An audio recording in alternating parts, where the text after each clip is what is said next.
Bonjour et bienvenue à la dernière émission déjà de la saison de Qu'en pensez-vous, notre émission d'actualité où on fait un survol de l'actualité de la semaine en la commentant, en l'analysant, en réfléchissant un peu là-dessus.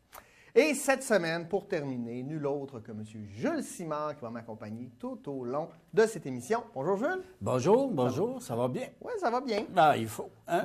Ouais, Comme on dit. Oui, c'est spécial hein, de finir la saison et puis d'être encore en hiver.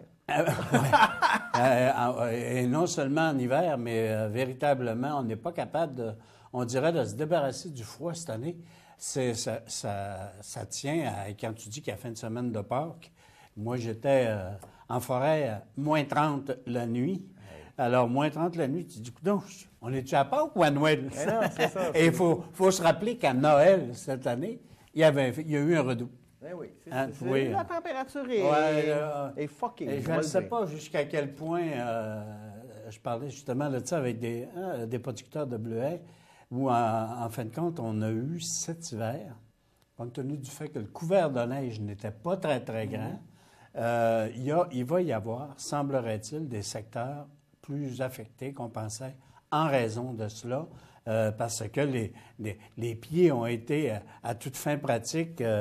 Non seulement aux intempéries, mais la tête à l'extérieur de la neige plus. Mais même tous les agriculteurs, moi j'habite et là les champs sont déjà tous découverts, les agriculteurs ont très peur. Moi j'habite en face d'un agriculteur qui me disait écoute, si on peut semer juste en mai, là, ça va être juste fin mai, début juin, ça risque de retarder la pousse, en fait. Exactement. Et quand tu dis, puis en plus, va dire, bon, qu'est-ce qui va se passer avec ce qu'on a habituellement aussi, là, le fameux gel printanier là, du début du mois de juin, en espérant qu'on l'a là pour ne pas l'avoir à ce moment-là. On va souhaiter que ça se réchauffe très, très, très vite. Déjà, dimanche annonce au-dessus de 10. On va en profiter. On ne saura probablement pas quoi faire. On ne saura pas comment s'habiller. OK, bien, on se lance tout de suite. Actualité régionale, on va commencer de l'Album-Mistassini. Eau potable, on a fait un constat sur l'eau potable avec la Société de gestion environnementale de l'Album-Mistassini. Qu'est-ce qu'il y en a? Est-ce que la gestion d'eau potable de l'Album-Mistassini, ça semble bon? Bien, si on se fie aux statistiques de consommation qui sont publiées, il y a entre autres pour 2013, là, qu'on a eu l'occasion de publier dans notre dernière édition, là. On se rend compte qu'à Dolbeau-Mistassini, si on se compare à l'ensemble de toutes les municipalités et des objectifs à atteindre selon le ministère des Affaires municipales et de l'occupation du territoire, si on se fie à ces objectifs-là, on est sous l'objectif qu'on se devrait d'atteindre en 2017. Je n'ai pas la statistique exacte, mais on est à, si mémoire mes fidèles, c'est 2, en tout cas. Je ne l'ai pas.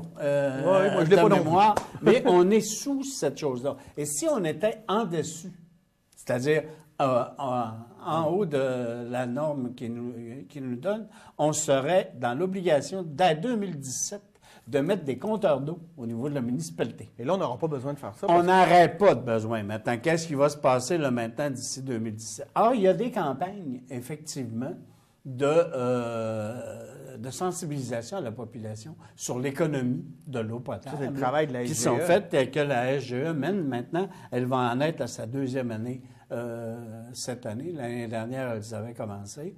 Et l'année dernière, ce que m'expliquait la responsable, c'est que l'année dernière, on est allé devant les résidents. On a rencontré environ 2500 résidents de Dolbeau-Mistassini pour les sensibiliser en leur remettant un pamphlet sur c'est comment est-ce qu'on peut sauver de l'eau. Genre en n'arrosant pas sur l'asphalte. Exactement, et en respectant, parce qu'il y a des journées où tel secteur de rue peut arroser, puis tel autre secteur. Alors, en respectant ces normes-là, on fait effectivement de l'économie d'eau potable, en s'organisant aussi pour peut-être laver son automobile au lieu de la laver à tous les jours. À l'extérieur, la laver au moins une fois par semaine. C'est ce genre d'action-là que l'on est appelé à prendre pour ça. Or, ce qu'on n'a pas vu encore, c'est les résultats de la campagne qui a été menée l'année dernière. Alors, si aujourd'hui, je pense que c'est 217 ou 219 litres de consommation par jour, par citoyen que l'on a. Alors là, on va pouvoir voir, dès la publication des données de 2014, ce qui devrait se faire dans les semaines qui viennent. Là. OK? Il y a à peu près 1 an de différence avant qu'il y ait une publication de cela. Or, on pourrait peut-être voir s'il y a déjà eu des résultats. Et cette année, où on a constaté qu'il y a effectivement le plus de consommation d'eau potable, c'est au niveau industriel, où il n'y a pas encore de compteur d'eau, mais où on pense peut-être être dans l'obligation de pouvoir en mettre chez certaines pratiques. Il en existe chez certaines pratiques, par exemple comme les usines de traitement du bleuet, de congélation, ils ont déjà des compteurs d'eau, parce qu'on sait qu'ils en consomment beaucoup pendant une très courte période. C'est certain que comme ils en consomment beaucoup, ils ont leur part à faire aussi. Là, C'est ça.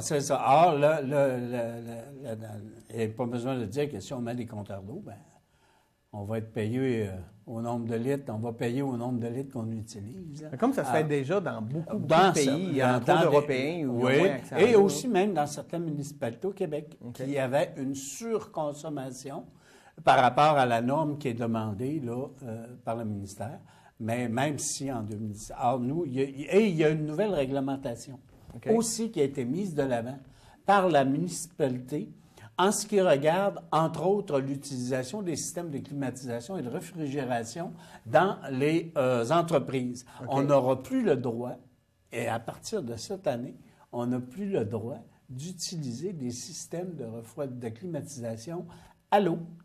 On se doit, je ne sais pas quelle autre technique existe, mais on n'a plus le droit à l'eau. Alors, là, il y a toute une campagne de sensibilisation, naturellement, qu'il faut qu'il se fasse au niveau des institutions, des commerces et des industries, ce qu'on appelle les ICI, pour pouvoir être en mesure, justement, de dire, bon, ben voilà, faut vous changer votre système, qu'est-ce qui s'applique et qu'est-ce qui peut pas s'appliquer. Mais en tout cas, au moins, on a encore de l'eau. Moi, j'ai une anecdote. Là, quand j'ai passé 5 semaines en Ukraine en 2007 ou 2008, je ne me rappelle plus. Et dans la campagne ukrainienne, il y avait de l'eau 3 heures par jour. C'est-à-dire que la gestion de l'eau se faisait qu'à la fin des 3 heures, on remplissait le bain d'eau.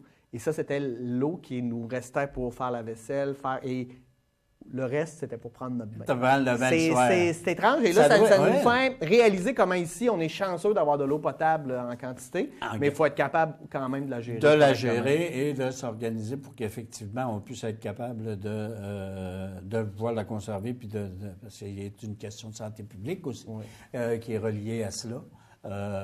Et quand on peut, comme on dit, faire autre chose avec son eau, l'utiliser autrement. Bon, on va parler encore d'eau, Jules, mais un autre type d'eau. On va parler de la rivière Mistassini, rivière Mississippi, où il y a des noyades chaque année. Et là, il y a eu le rapport de M. Du coroner Gagné. Gagné, j'allais dire Côté, mais c'est Gagné, sur la dernière noyade qu'il y a eu. Et puis, on réitère toujours la même chose. Je pense que la Ville fait ses efforts, mais en même temps, on ne peut pas mettre des barricades de... Le problème est complexe là-dessus. Hein. Tu sais, dire, oui, tu peux interdire, tu peux faire une pancarte et indiquer interdiction de baignade. Mais je m'a dit, comme le maire disait cette semaine, il n'y a rien de mieux que de mettre quelque chose pour qu'on essaye de le contourner. Alors, si je c'est ce que beaucoup de monde font. Et, on se ramasse sur la rivière en avant d'une plage où il y a une sécurité pour pouvoir aller se baigner.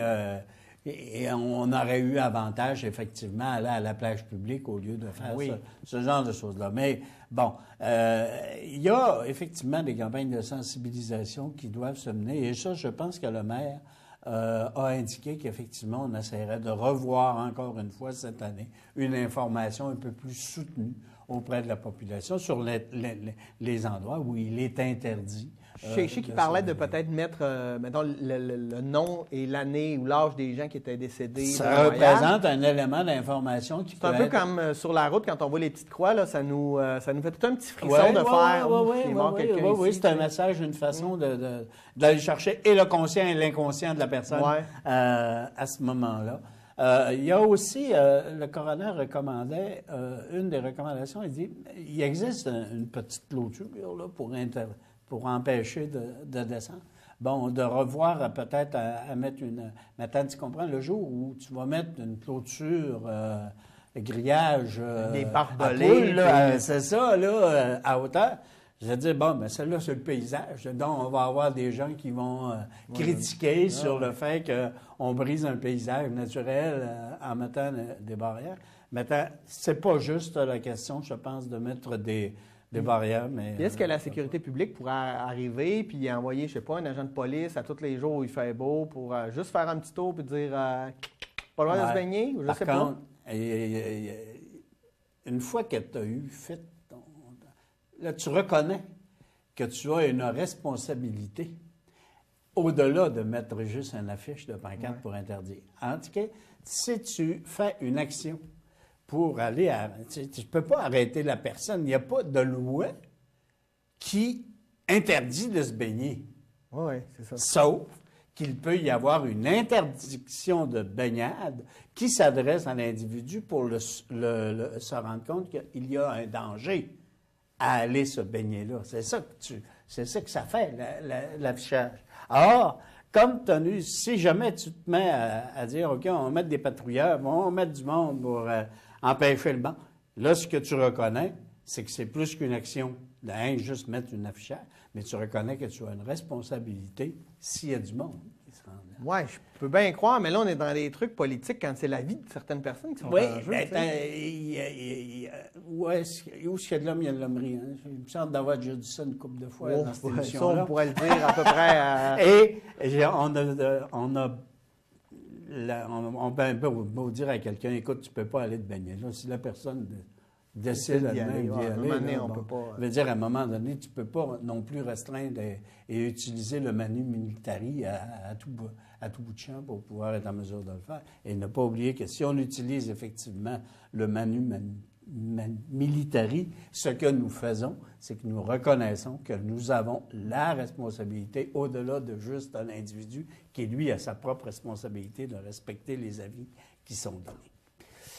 C'est pas... sauf que ce qui est effectivement déplorable, c'est la mort de personnes. Et comme tu disais tout à l'heure, il fut un temps où, par exemple, comme dans le secteur de Mistassini, juste en haut, là, où on a les gens, même si c'était marqué interdit, puis à chaque année, il y avait des gens qui se noyaient parce que le courant est quand même assez fort dans ces coins. Ça ne se descend pas en kayak. Là. Ah non, c'est ça. D'ailleurs, je pense que quand tu te souviens quand vous faisiez sur l'aventure de nuit, hein, veut dire, je sais que tu as 25, pas toi nécessairement, mais il y a 25, nous, on se devait d'aller avec le canot. On n'allait pas loin, certainement pas. Il n'y a pas rien qui n'en allait pas loin, c'est que le canot était attaché à la rive. Oui, on n'allait pas envoyer personne en canot là, c'était hyper sécuritaire en fait, parce que justement, c'était pour... oui, donc ce rapport-là, il nous permet de se ressensibiliser au fait que, écoute, quand c'est marqué interdiction de baignade, il faut aussi faire preuve de jugement.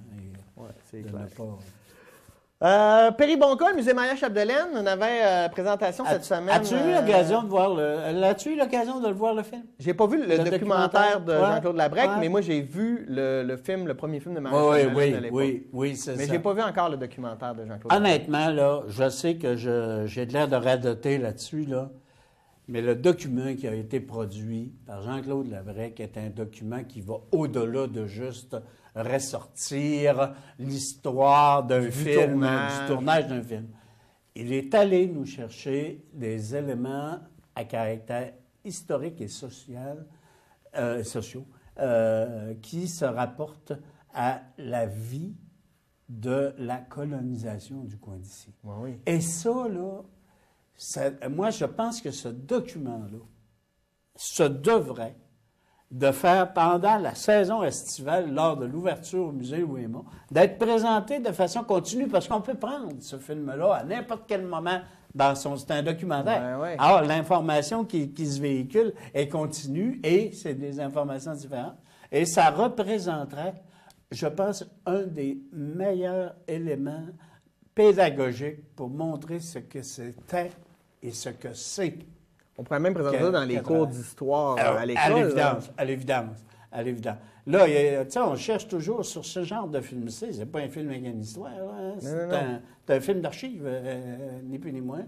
Et l'auteur disait, puis c'est ça qui est plaisant aussi, il y a un événement comme le tournage d'un film qui se fait dans une collectivité, et une fois que tu as eu, il a été édité, publié, vu, on oublie. Oui. Et ça, là, dans le film, on se relate, il y avait quelqu'un qui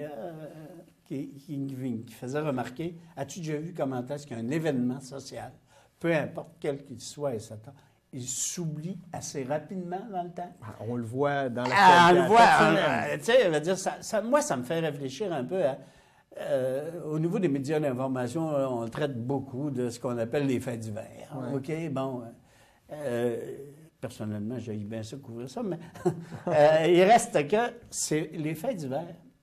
Une fois que tu as su qu'il y a eu un vol à l'étalage dans le promenade du boulevard, ça t'amène quoi dans ta vie? À part que de dire « Ah non, on l'a-tu arrêté? C'est qui l'a fait? » Tu sais, veut dire, puis le 3/4 du temps, tu ne peux pas nommer les personnes. Parce que, ce que j'emmène avec ça, c'est le souvenir que l'on a d'événements.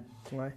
Je te dis pas qu'il faut tout se rappeler, mais il y a des événements où on se doit d'aller chercher l'histoire, que ça pas l'histoire, mais la sensibilisation, ou qu'est-ce que ça nous amène comme savoir.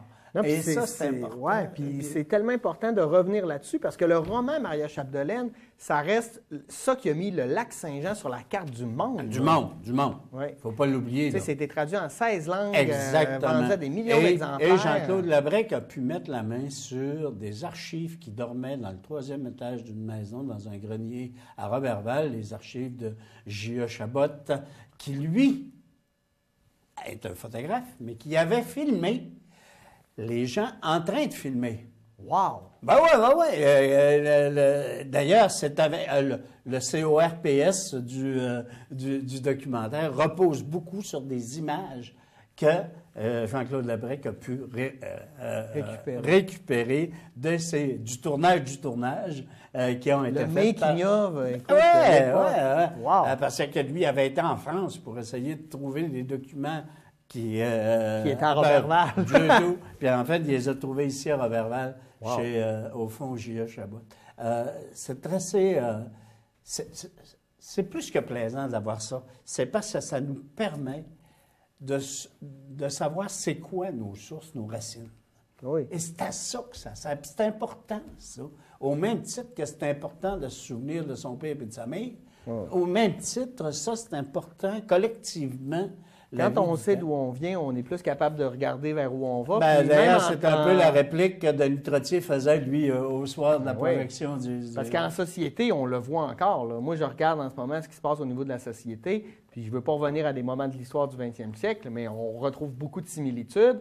Maintenant, va-t-on apprendre un jour? Ah ben, c'est ça. Tu sais, la réflexion qu'on se fait, là, nous, là, dans le cadre de cette émission-là, sur l'actualité, ce genre de choses-là, c'est important pour que non seulement on se souvienne, mais que l'on apprenne. Ben oui. Et c'est ça l'importance de l'histoire. Alors, c'est pour ça que j'ai honnêtement, personnellement, beaucoup apprécié ce film, beaucoup aimé aussi interviewer naturellement l'auteur, qui lui se trouvait l'important. Jean-Claude Labrec disait effectivement ce que lui aussi, ça l'avait marqué de voir l'importance de se souvenir. Alors, pourquoi il a fait ce document-là? C'est pour se souvenir.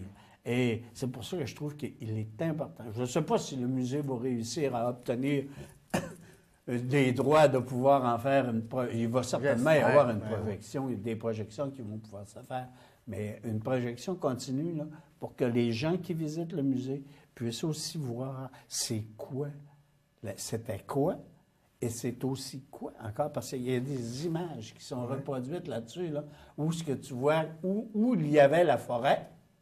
Aujourd'hui, ce sont des champs, mais ce sont des champs qui sont de toutes sortes de couleurs, que tu le vois, puis il a réussi à nous faire percevoir ça par, c'est quoi la trace d'une colonisation dans un milieu. Et puis, en tout cas, moi, je trouve que c'est bien. Et puis, continuant à parler du musée, est-ce qu'on va finir par... est-ce que c'est cané, le fait qu'on va rapatrier le musée au centre-ville de Péribon? Ou centre-ville de Péribon? Au centre-village Non, de ça, Péribon? il n'y a rien d'officialisé là-dedans. OK.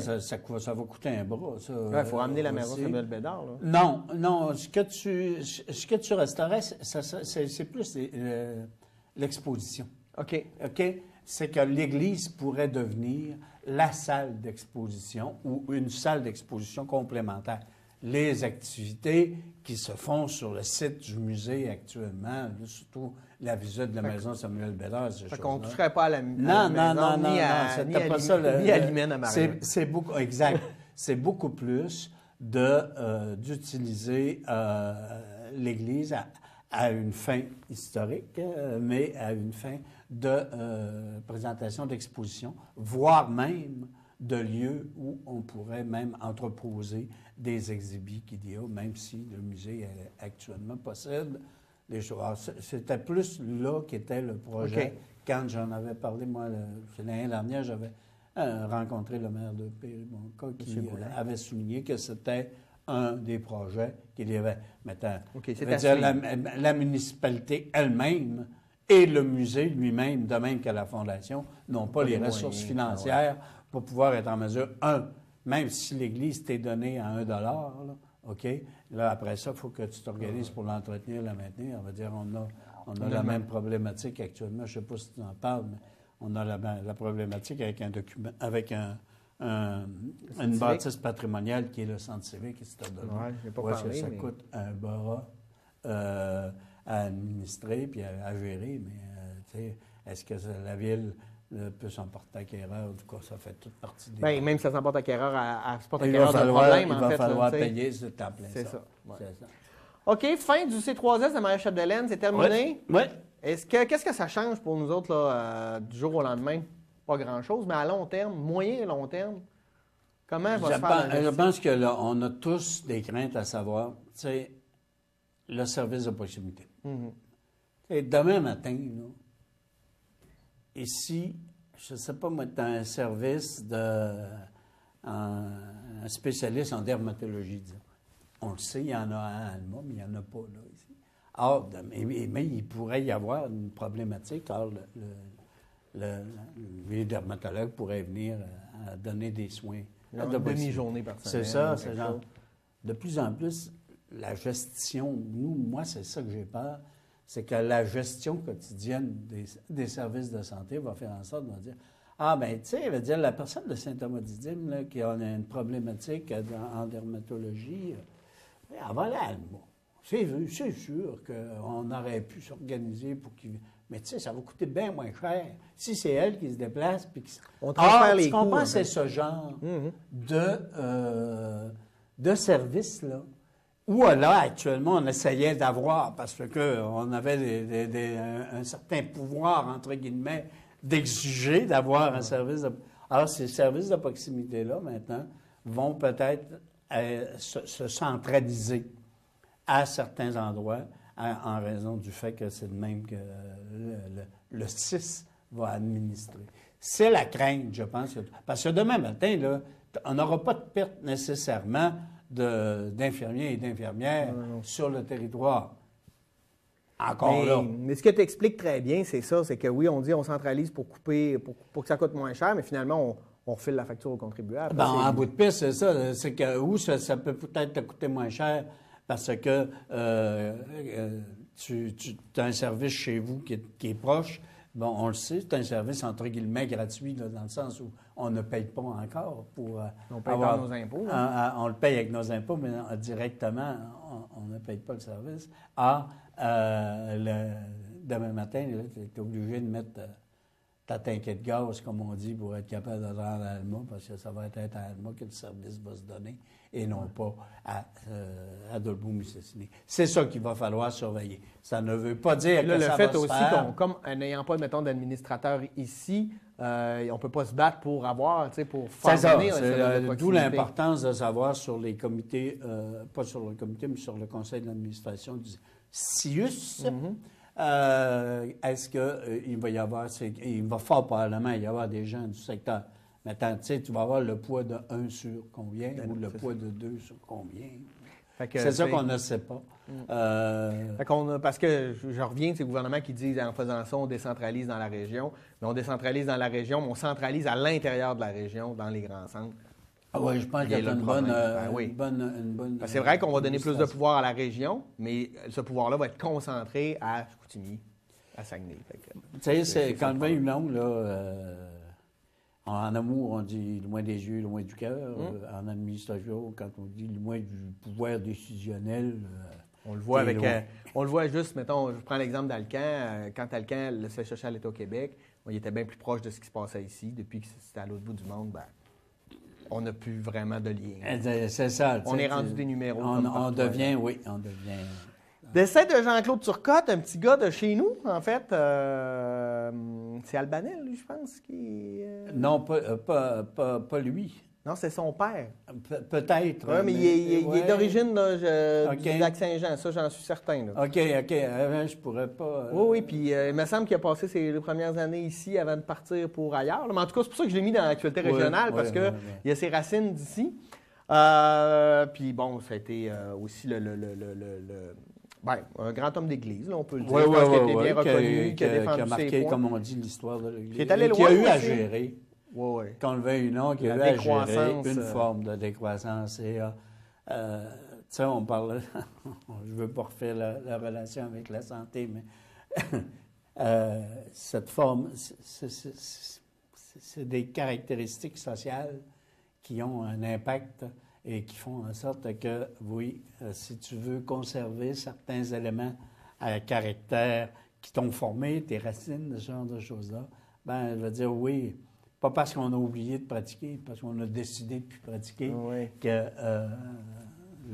il a eu à gérer ça. Et ses successeurs, ou son successeur, va aussi avoir à continuer à le gérer. Parce qu'on parlait, je ne me souviens pas du nombre d'églises dans la région de Montréal où il était, qu'il est obligé de fermer, vendre. Juste ici, là, que toutes les municipalités ont une crise avec leur église. Qu'est-ce qu'on fait? Même à Chicoutimi, tu voyais, le Monseigneur Rivet fait une messe, mais pour 20 personnes à tous les jours. À un moment donné, il y a un questionnement à se poser, c'est certain. Exactement. Et ben, regarde, ici, on avait fait à un moment donné une chapelle à l'intérieur de l'église pour pouvoir être en mesure. Parce que c'était plus intimiste et, comme tu dis, pour 20 personnes, tu n'as pas besoin d'une salle de 750. C'est le faire. Maintenant, oui, un homme qui, en fait, ce qu'on soulignait, nous, on ne l'a pas nécessairement connu directement, mais on soulignait quand même que c'était quelqu'un qui était affable avec tout le monde. Et quand on dit tout le monde, c'est autant un premier ministre qu'un simple citoyen ou une simple citoyenne. Il avait ce sens-là de pouvoir entrer facilement en communication avec les gens, donc d'être aussi à leur écoute, on suppose, et de pouvoir être en mesure de les aider dans la mesure où ils avaient besoin d'une aide. On a même parlé, il y avait eu des rumeurs qu'il était candidat pour la papauté. Oui, maintenant, on sait que c'est l'archevêque de Québec qui avait été plus mis sur les rangs, mais avait effectivement été parmi ceux. C'est bon, on a une autre personne, Justin Trudeau, qui est venu dans la région cette semaine, qui est venu nous présenter ou parler des candidats pour les prochaines élections qui vont avoir lieu à l'automne. Je regardais un peu ce qui s'est passé. Ça reste mitigé, Justin Trudeau. On dirait qu'il supporte l'héritage de son père, qui est encore là, je pense que les gens le détestent ou l'adorent. Là. Et puis lui, ben, en tout cas, en ce moment, il se retrouve en plus coincé entre deux partis politiques qui ratissent vraiment. Et lui, il est comme dans le centre mou. Il faut qu'il essaie de ramasser, puis je trouve qu'il y a de la difficulté. Oui, et en fait, il y avait quelqu'un qui me disait, tu sais, le problème de Justin Trudeau, c'est qu'il n'a pas le charisme de son père. Bon, on ne peut pas, c'est pas nécessairement un problème, là, tu l'as ou tu ne l'as pas, mais cet élément-là, c'est moi, je veux mettre des bémols sur le charisme de son père aussi, parce que pour moi, c'était pas quelqu'un de charismatique. C'est quand... oui, mais... Tu n'as malheureusement pas connu ça, mais la Trudeau-manie de 1967, là. On va te dire en affaire, là. Ouais. Le gars, là, j'étais jeune aussi à l'époque, mais on attendait, je me souviens, je demeurais à Saint-Félicien dans ce temps-là, et il était venu à Saint-Félicien. Il se présentait quelque part et il y avait un attroupement. Okay. On voulait le voir, on voulait mais tu as raison que moi, j'ai plus connu le vieux réactionnaire de fin de carrière. Oui, c'est ça. Mais au départ, là, l'espoir que cet individu-là a suscité à l'échelle de tout le Canada, OK, je ne te parle pas du Québec, mais de tout Québec, le Canada, ce qu'on a appelé la Trudeau-manie, c'était fort. Alors oui, ça, c'est un charisme au même titre que quand on est allé chercher Lucien Bouchard au Parti québécois à la fin des années, la même affaire que René Lévesque. C'est des gens qui créent et de l'espoir, mais en qui on est prêt à donner notre confiance assez rapidement. Et ça, Justin Trudeau, il l'a pas. Oui, il l'a pas de part aussi son jeune âge, mais de part aussi le discours qui, comme tu dis, qu'il est obligé de tenir. Il est obligé il est prisonnier en ce moment dans sa sphère politique. Oui. Puis de son nom aussi, parce que peut-être la Trudeau-manie, mais il ne faut pas oublier qu'après, c'était la loi des mesures de guerre, c'est le rapatriement de la Constitution, c'est la nuit des longs couteaux, c'est... Je veux dire qu'à l'international, Pierre-Éliott Trudeau était le très grand promoteur des droits et libertés, mais à l'intérieur du Canada, c'est pas lui qui a montré l'exemple. Oui, il a eu à prendre des décisions politiques qui étaient... Je veux dire, pour beaucoup de Québécois, il reste très controversé. Oui. Mais par contre, ça n'empêche pas l'élément du charisme. Non, c'est ça. OK. Fait que, non, mais j'ai hâte de voir, en fait, parce que là, la campagne, ça va commencer à rouler de plus en plus vite. D'une façon ou d'une autre, on voit déjà M. Denis Lebel qui, à minute, où est-ce qu'il y a quelqu'un qui, entre guillemets, jappe, lui aussi, il réplique assez rapidement. Ça s'en vient. D'ailleurs, on parlait peut-être même d'une possibilité qu'il devance la date des élections qui sont prévues à l'automne, d'essayer de voir au printemps, mais là, il est rendu trop tard pour pouvoir être en mesure, surtout avec... Les élections l'été, on sait qui ça avantage. Et aussi le procès... de Mike Duffy. On va y revenir peut-être si on a le temps. C'est beau. Nouvelle compression dans les cégeps. Moi, comment je pourrais dire? Là, ça fait 6 ou 7 compressions en 5 ou 6 ans. On a grugé tous les surplus, les cégeps pour équilibrer, parce qu'ils n'ont pas le choix. Et j'ai aimé l'honnêteté des 4 dirigeants des cégeps de s'asseoir ensemble et de dire, ben là, écoutez, on va se le dire, là, oui, on va les faire, les compressions, mais c'est pas vrai que ça ne touchera pas le service aux élèves. Parce que je suis tanné, moi, qu'on dise ça, on coupe, mais ça ne touchera pas les services. Ouais. Je veux dire, à un moment donné, il y a une réalité là, qui nous rattrape. Là. Moi, je le vis. Là. Quand tu as une classe avec 20 postes informatiques pour un laboratoire, mais que tu as 40 étudiants, tu fais, restez debout. Regardez votre confrère, votre cancer. Il y a une problématique là, qui existe. Bon, en tout cas, je voulais juste revenir là-dessus. Je trouve que quand c'est rendu que les directions sont solidaires ensemble, je pense que le problème est réel et grave. Tu as le même phénomène, hein? Tu as eu le même phénomène. Et on l'a aussi au niveau de la santé. Ces compressions-là. Puis regarde ici au niveau de la commission scolaire du PIWA, comment est-ce que le président dans le temps, et la présidente aujourd'hui aussi, mais le président Rémi Rousseau nous disait, écoute, on ne peut plus là, compresser. On ne peut plus compresser sans effectivement affecter des services directs que tu donnes à ta clientèle. Et si tu fais ça, ben pourquoi à ce moment-là tu te mets à taxer? Puis pourquoi est-ce que c'est que tu... Tu sais, alors c'est la nature. Puis quand on disait, il y avait quelqu'un qui me disait aussi, tu sais, il faut couper l'administration. Hein? C'est là-dedans qu'il faut que tu coupes, le gras est dans l'administration. L'administration dans une organisation, on en a tous de besoin. Oui, puis quand tu regardes est-ce que tu as besoin de 4 personnes pour faire, quand on dit plus de chefs canadiens, est-ce que tu as besoin de 4 personnes pour faire travailler 2 personnes? Peut-être pas, là. Non. OK? Puis ça, je pense que ce temps-là, il est révoqué, là. On ne l'a plus, ça. On n'en est plus rendu là. Parce que, oui, il y a eu de la compression qui s'est faite. Et il s'en fait encore, on le voit. Le danger, c'est qu'on risque de voir des cégeps fermés dans la région. Exact. Puis là, ça va juste amplifier... Puis, tu sais, moi, en tout cas, la réflexion, je relisais Noam Chomsky qui disait, tu sais, quand quand tu es tanné de tes services publics, là, tu coupes les vivres, puis à un moment donné, ben, le monde chiale, fait que ça ouvre la porte à la privatisation. Exact. Et il ne faut pas oublier que la privatisation, ça fait que ça nous coûte tous beaucoup plus cher. Ça va nous coûter à la longue. Puis en plus, ça te coûte immédiatement. Oui. Ça te coûte immédiatement. Ça nous le coûte au dérap parce qu'on nous l'enlève sur notre chèque de paye sans qu'on ait un mot à dire, sans qu'on ait eu besoin de le sortir. Mais indépendamment de ça, il reste que ces compressions-là, au niveau des cégeps, c'est là la grosse crainte. Et si on se ramasse, là, on a 4 cégeps dans la région. C'est ça, 4? Oui. On pourrait dire 5 avec le Chibougamau. Avec Chibougamau, mais qui est une extension de Saint-Félicien.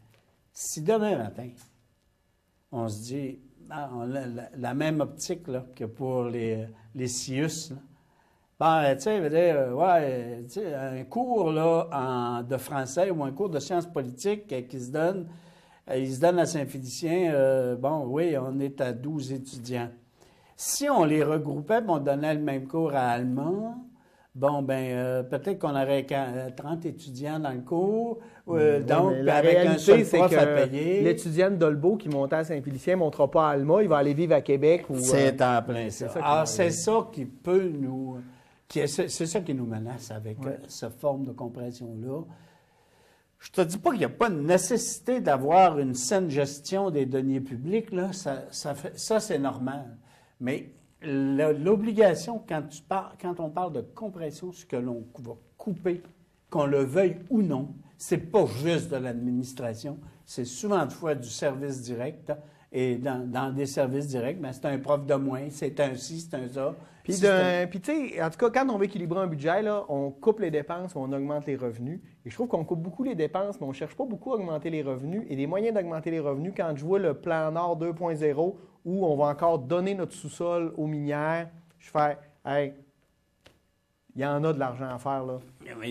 Mettons notre pied à terre un peu. C'est ça. Hey, premier camion-restaurant à Saguenay, je ne veux pas m'attarder là-dessus, mais moi, je trouve que c'est une super belle initiative. On voit ça partout à travers le monde. C'est dynamique, ça vient rendre les rues vivantes.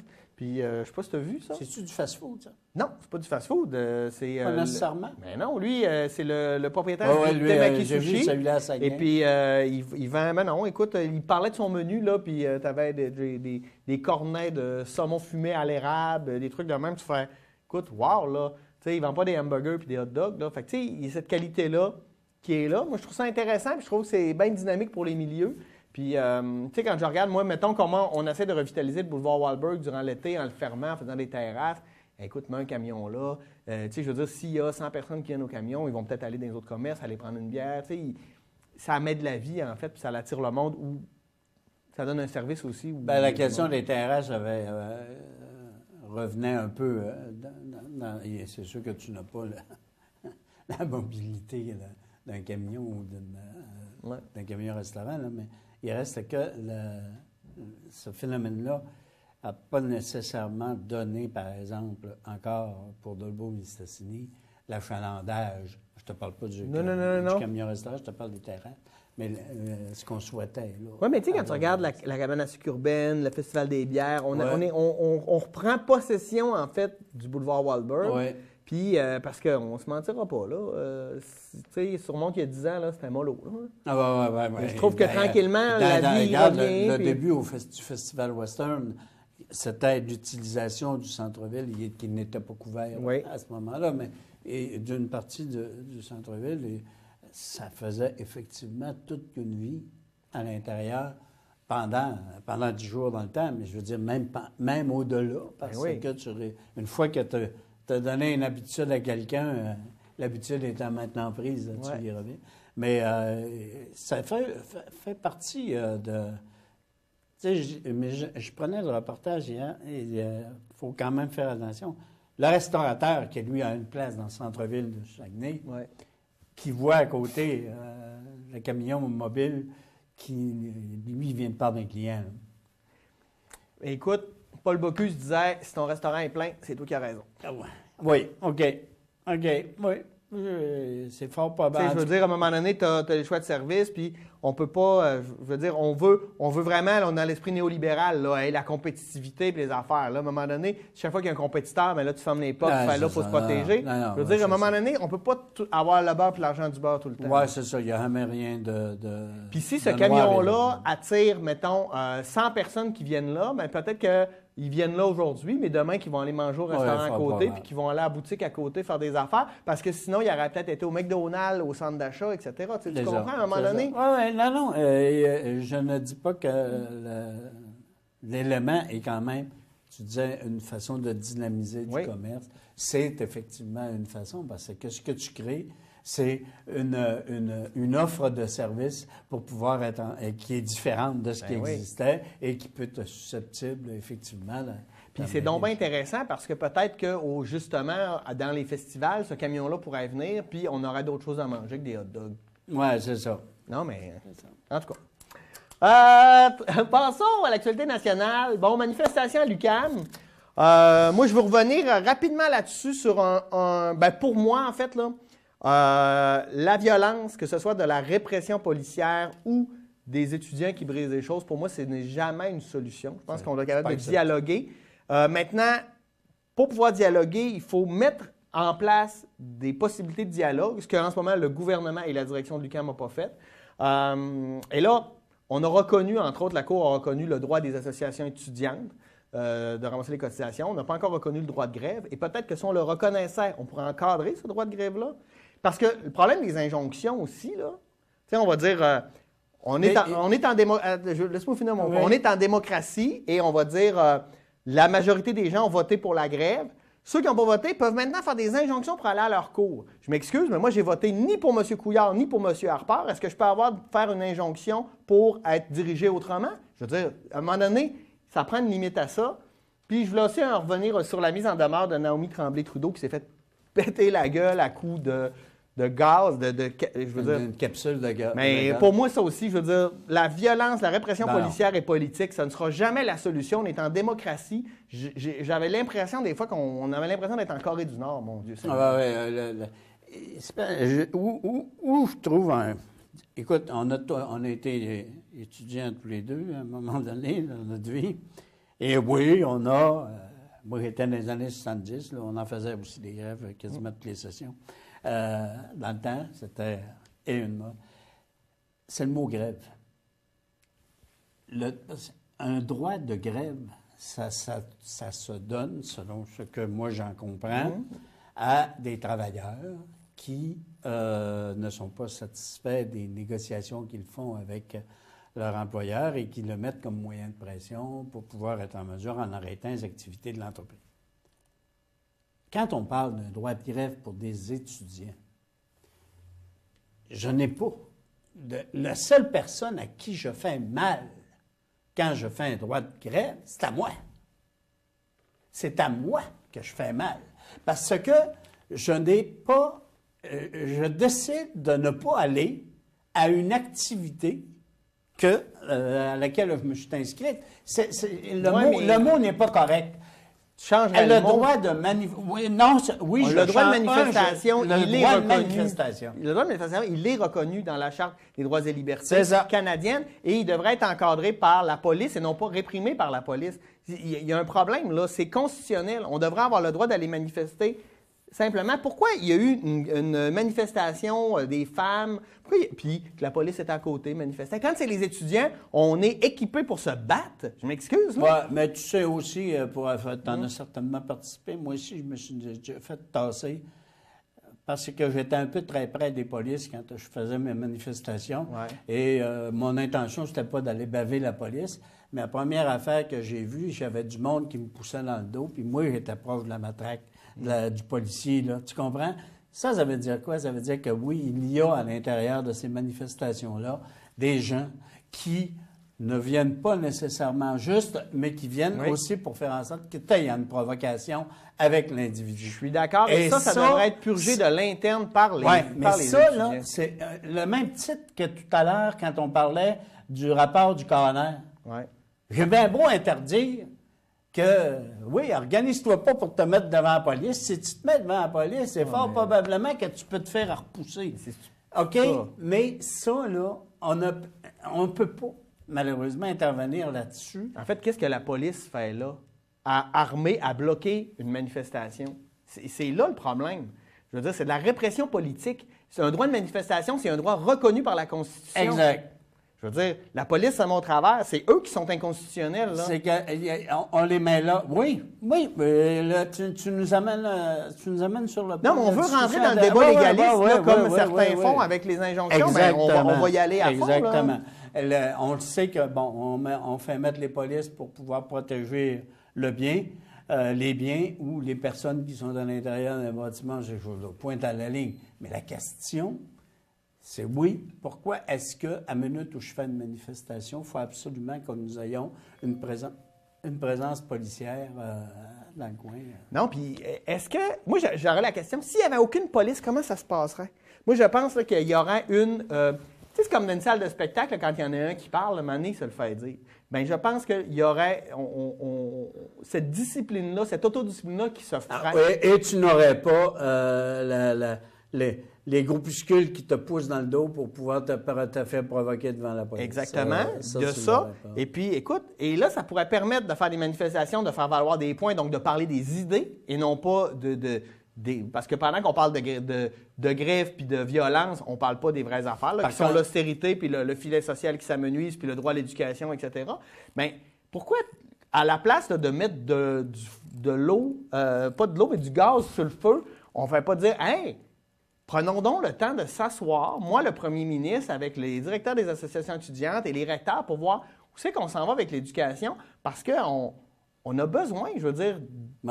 sur quoi on vise? On veut une société d'abrutis ou on veut une société éduquée? Bien, à un moment donné, on ne peut pas toujours sous-financer. Puis ce que je trouve beau aussi, c'est que les étudiants, en ce moment, c'est les seuls qui sont prêts à se battre pour les autres, parce que sinon, chacun est chez eux, puis c'est facile chialer en avant de sa TV, mais personne ne fait grand-chose pour les autres. Puis même que ce soit monsieur, madame, tout le monde, ou même les centrales syndicales qui, des fois, vont s'appuyer, mais tu sais, quand est-ce là, que je veux dire, les étudiants, c'est les seuls qui sont prêts à se battre pour tout le monde, parce que la collectivité, je veux dire, si tout le monde est plus riche, c'est l'ensemble de la population qui va y gagner, puis c'est un minimum de 1 % des plus riches qui va perdre un peu d'argent. Puis moi, quand on dit ça coûte cher, écoute, on a 80 milliards à aller chercher dans les paradis fiscaux, ça nous revient. Bon, on ne fait rien pour ça, mais on va attaquer ceux qui sont sur le bien-être pour les couper de 100 piastres par mois. Voyons donc, à un moment donné, là, le gros bon sens, on vit en société, je veux dire. Le phénomène au-delà de juste l'événement là, qui consiste de violence ou pas, je pense que tu viens de toucher un point. C'est sûr que le discours qui est mené par les étudiants ou même aussi par certaines centrales syndicales là, actuellement en regard des compressions dans le monde de la santé, le discours, là, il est louable, noble. OK?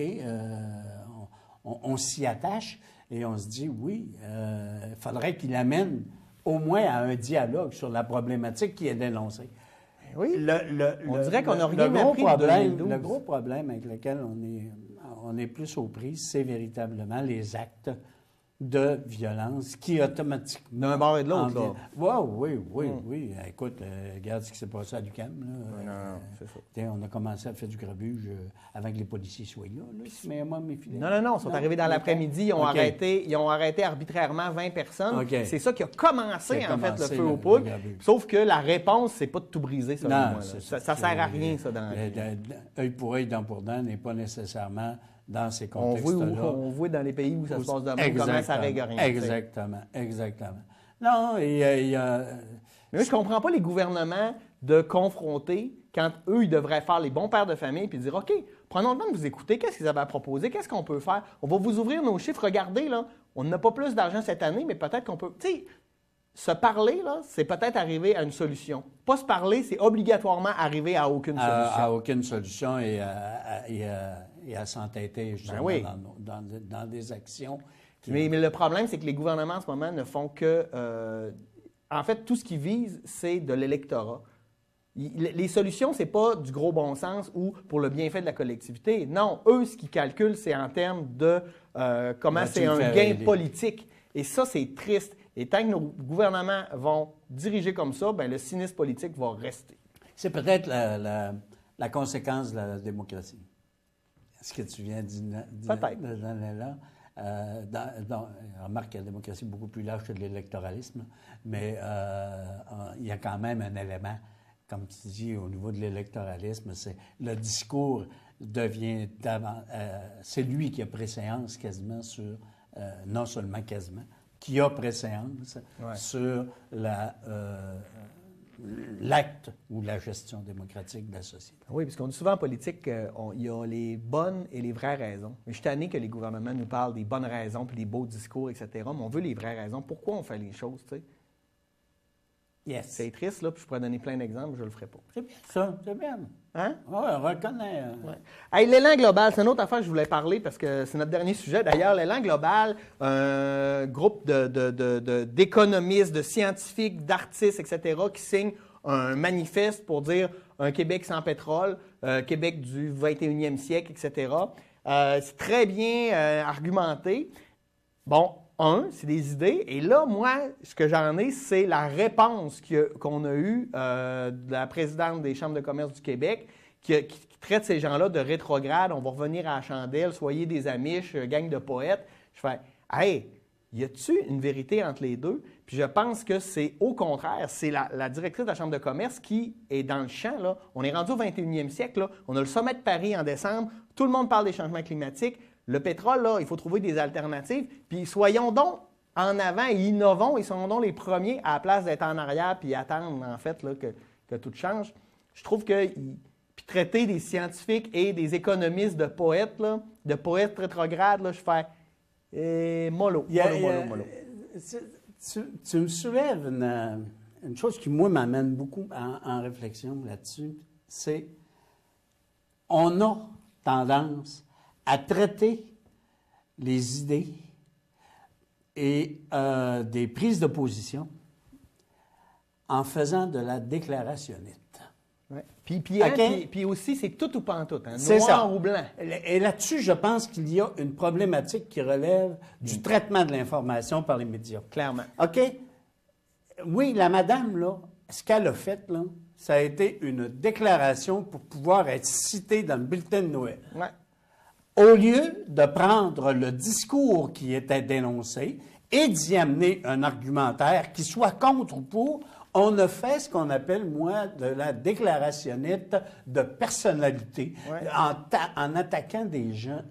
Et ça, là, écoute, dans beaucoup de dossiers, c'est là-dessus que l'on réplique. Et c'est dommage. Ben oui, parce c'est que très monsieur puis dommage. madame tout le monde, là, ils lisent plus. Ils regardent un gros titre, un clip de 12 secondes, puis là, ça devient la vérité. Plein ça. Puis les gens ne prennent pas le temps de lire, ne prennent pas le temps de s'informer comme il faut. Moi, je dis deux choses à tout le monde. Informez-vous, puis respectez-vous.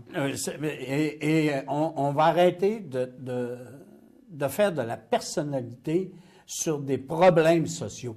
Parce qu'un problème qui est dénoncé, il est social ou économique, il est dénoncé, il y a un argumentaire qui va avec ça. Ce n'est pas, on va dire comme on dit souvent, ce n'est pas en s'attaquant au messager que l'on va être en mesure d'attaquer le message. Oui, parce qu'on parle plus du tout du contenu, on parle plus d'idées, on parle du contenant, on parle de personnes. Exact. Et là, on part tous en guerre. Oui. Parce que là, il faut absolument être pour ou contre. On ne peut pas faire « Ouais, mais moi, je suis d'accord avec ça, mais je suis aussi d'accord avec ça. » Puis je pense que la vérité est plus dans le centre mou. Là. Ça a toujours été ça là-dessus. Mais là, on est dans une société. J'ai hâte là, de voir des débats à TVA ou à Radio-Canada, peu importe, où on a trois personnes, une pour, une contre, puis une qui n'est pas sûre. Une qui pourrait... Tu sais, c'est pas vendeur, pourrait, non, mais c'est vachement elle qui aurait raison. C'est en Hey, merci, ça a été Jules. très bien. Hein? Oui, très bien. Merci beaucoup d'avoir été là toute la saison. J'espère te retrouver l'automne prochain pour une nouvelle série. Merci à vous de nous avoir suivis. Et je vous relance une dernière question, une dernière fois. Vous, qu'est-ce que vous en avez pensé de tout ça? C'est sûr que vous avez quelque chose à dire. Écrivez-nous tvldm9@videotron.ca ou allez sur notre page Facebook tvldm9. Aimez notre page, vous allez avoir toutes les informations, vous pouvez participer, vous pouvez nous écrire, vous avez des idées d'un reportage, pour n'importe quoi. Écrivez-nous, suivez-nous, on est là pour vous. Merci beaucoup et à l'automne prochain pour une nouvelle saison de Qu'en pensez-vous? Au revoir!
Cet hiver, réduisez votre vitesse.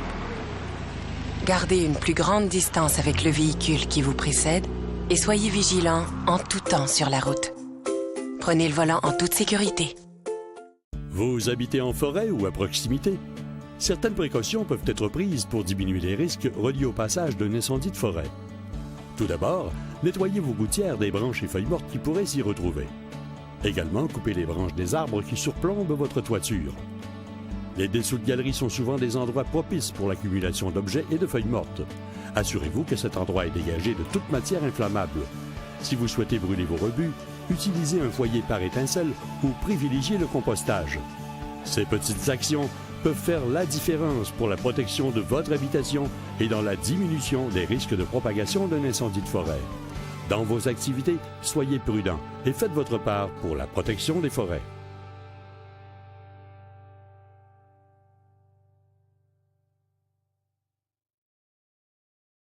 Les tâches étaient plutôt difficiles à faire disparaître. Travailler en français, c'est un droit. Travailler en français, c'est créer de l'emploi. Moi, je travaille en français. Travailler en français, c'est se faire respecter. Un message d'Impératif français. Vous habitez en forêt ou à proximité? Certaines précautions peuvent être prises pour diminuer les risques reliés au passage d'un incendie de forêt.